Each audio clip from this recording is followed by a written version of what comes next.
اپنا حال یہ ہے کہ میلاد کے جلوس کے اندر ہزاروں بندہ ہوتا ہے، اور جیسے ہی زور کی نماز کا وقت ہوتا ہے 99% لوگ اپنے گھروں کو لنگر اور نیاز لے کے چلے جاتے ہیں، مسجد میں 1% لوگ بھی مشکل سے جاتے ہیں، اور تھوڑی دیر پہلے لگ رہا ہوتا ہے کہ اس وقت دنیا میں اگر سب سے بڑے عاشقان رسول ہیں تو وہ اس مجمع کے اندر موجود ہے۔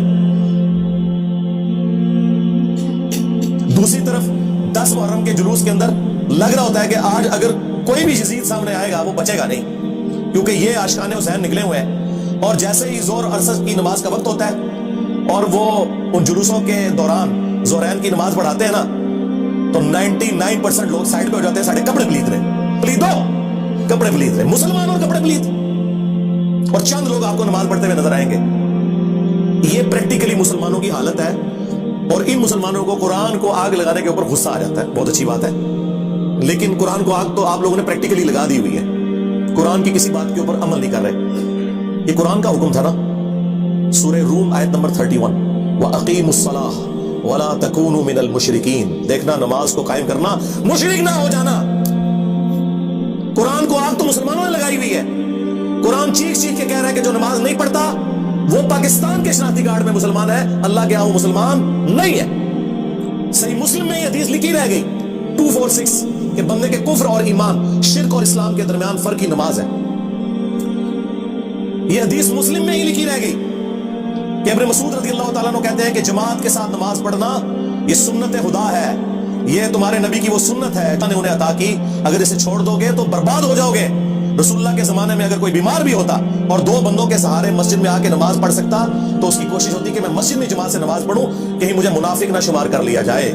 جماعت چھوڑنے پر رسول اللہ کے زمانے میں سمجھا جاتا تھا صلی اللہ علیہ وسلم کہ بندہ منافق ہے۔ صحابہ کرام کو، اہل بیت کو کب معلوم تھا کہ ایسی امت بھی آنے والی ہے جو آپ سے بڑا عشق رسول ہونے کا دعویٰ کرے گی اور نماز ایک نہیں پڑھے گی؟ تو کہتے یار یہ تو بڑا آسان اسلام ہے۔ تو یہ حدیثیں تو مسلم شریف میں لکھی رہ گئی، پریکٹیکلی کس نے عمل کیا اس کے اوپر؟ یہ حدیث ترمذی میں لکھی رہ گئی کہ ہمارا اور منافقین کا عہد نماز کی بنیاد پہ ہے، جس نے نماز چھوڑی اس نے کفر کیا۔ یہ صحابہ کرام علیہ رضوان کا فتویٰ ترمذی میں ہی رہ گیا۔